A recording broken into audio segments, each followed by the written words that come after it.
നമസ്കാരം. Welcome to Geetha's ഭക്തി ഗീതം. വൺ ഡേ വൺ ശ്ലോകം. Shrimad Mahabhagavatam 633rd day. Today 25th sloka of Pradhamaskandam 4th chapter. For details please see the description box. Geetha's ഭക്തി ഗീതം ഒരു ദിവസം ഒരു ശ്ലോകം.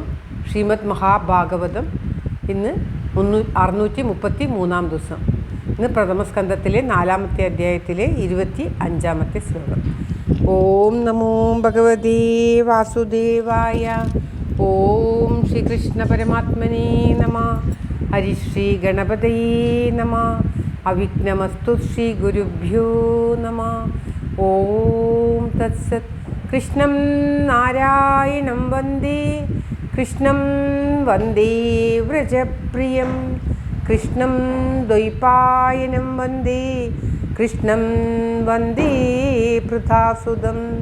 ശ്രീപരമാനന്ദനാഥനായ അദ്വൈതദീപമായി മോക്ഷേഷു വൃന്ദമന്ദാരമായി കാരുണ്യവാരിധിയായി വിഭൂദേശനാം നാരായണൻ മമ മന്ദത മാറ്റണം.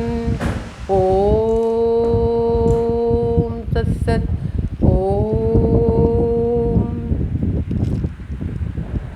ശ്രീമദ് മഹാഭാഗവതം പ്രഥമസ്കന്ധത്തിലെ 4ാമത്തെ അധ്യായത്തിലെ 25ാമത്തെ ശ്ലോകം. സ്ത്രീശൂദ്രദ്വിജബന്ധൂനാം ത്രയീനശ്രുതിഗോചര കർമ്മശ്രേയസി മൂഢാനാം ശ്രേയ ഏവം ഭവേദിഹ ഇതി ഭാരതമാഖ്യാനം കൃപയാ മുനിനാ കൃതം. ഓം തത്സത്.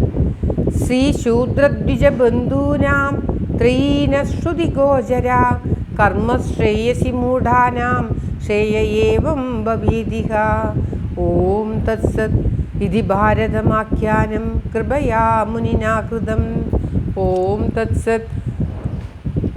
സ്ത്രീ ശൂദ്ര ദ്വിജ ബന്ധൂനാം ത്രയീന ശ്രുതിഗോചര കർമ്മശ്രേയസി മൂഢാനാം ശ്രേയ ഏവം ഭവേത് ഇഹ ഇതി ഭാരതം ആഖ്യാനം കൃപയാ മുനിനാകൃതം.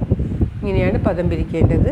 ശ്രീ ശൂദ്രദ്വിജ ബന്ധൂനാം, സ്ത്രീകൾ, ശൂദ്രന്മാർ, ബ്രാഹ്മണരിൽ താഴ്ന്നവർ, ഇവർക്ക് ത്രയീ എന്ന് പറയുന്ന വേദം, ശ്രുതിഗോചര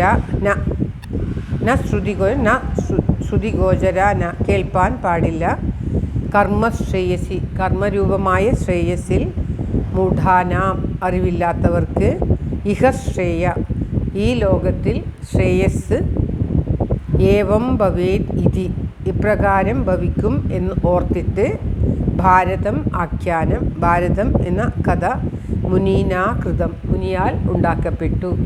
അതായത് സ്ത്രീകൾ, ശൂദ്രന്മാർ, ബ്രാഹ്മണരിൽ താഴ്ന്നവർ, കുറച്ച് ബുദ്ധി കുറഞ്ഞവർ, അതായത് സാധാരണക്കാർക്ക് വേദം കേട്ട് ധരിച്ച് അതിലുള്ള സാരം മനസ്സിലാക്കാൻ ശ്രേയസ്കരമായ വിധത്തിൽ പ്രവർത്തിക്കാനും ഒക്കെ പ്രയാസമാണെന്ന് ധരിച്ചിട്ട് ഉന്നതി വരുത്തുന്നതായ കർമ്മമാർഗത്തിൽ വേണ്ട വിധം അറിവില്ലാത്ത അവരെ ഭഗവാൻ വേദവ്യാസൻ, കരുണാനിധിയായ മുനി, എപ്രകാരം അവരെ ഉയർത്താം, അവർക്ക് എങ്ങനെ വേദസാരം ലഭിപ്പിക്കാം എന്ന് ഓർത്തിട്ട് ശ്രീമദ് മഹാഭാരതം എന്ന ഭാരത ആഖ്യാനത്തെ, പുരാണത്തെ രചിച്ചു എന്നാണ് ഈ ശ്ലോകത്തിൽ പറയുന്നത്. അതായത് ആ മുനി സരസ്വതി തീരത്തിലിരുന്ന് വരാൻ പോകുന്ന കാലത്തെപ്പറ്റി ചിന്തിച്ചിട്ട് വരാൻ പോകുന്ന കാലത്തുള്ള മനുഷ്യർക്ക് എപ്രകാരം ഉന്നതി ഉണ്ടാക്കാം, അവർക്കുണ്ടാകുന്ന ക്ഷയത്തെ പറ്റിയൊക്കെ മനസ്സിലായിട്ട് അവർക്ക് എപ്രകാരം ഉന്നതി ഉണ്ടാക്കാം എന്ന് ഓർത്ത് ആലോചിച്ച് അവരുടെ ഉന്നതിക്ക് വേണ്ടിയിട്ട്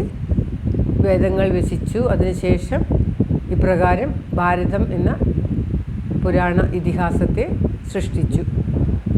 സാധാരണക്കാർക്ക് വേദത്തിൻ്റെ അർത്ഥം മനസ്സിലാക്കുവാൻ വേണ്ടി ആണ് ശ്രീമദ് മഹാഭാരതം രചിച്ചത് എന്ന് ഈ ശ്ലോകത്തിലൂടെ നമുക്ക് മനസ്സിലാക്കാവുന്നത്. സൂതൻ ശൗനകാദികൾക്ക് പറഞ്ഞു കൊടുക്കുന്ന കാര്യങ്ങളാണ് നാം കേൾക്കുന്നത്.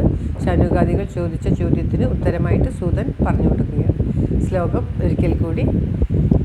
സ്ത്രീശൂദ്രദ്വിജ ബന്ധൂനാം ത്രയീനശ്രുതിഗോചര കർമ്മശ്രേയസി മൂഢാനാം ശ്രേയ ഏവം ഭവേദിഹ ഇതി ഭാരതമാഖ്യാനം കൃപയാ മുനിനാ കൃതം.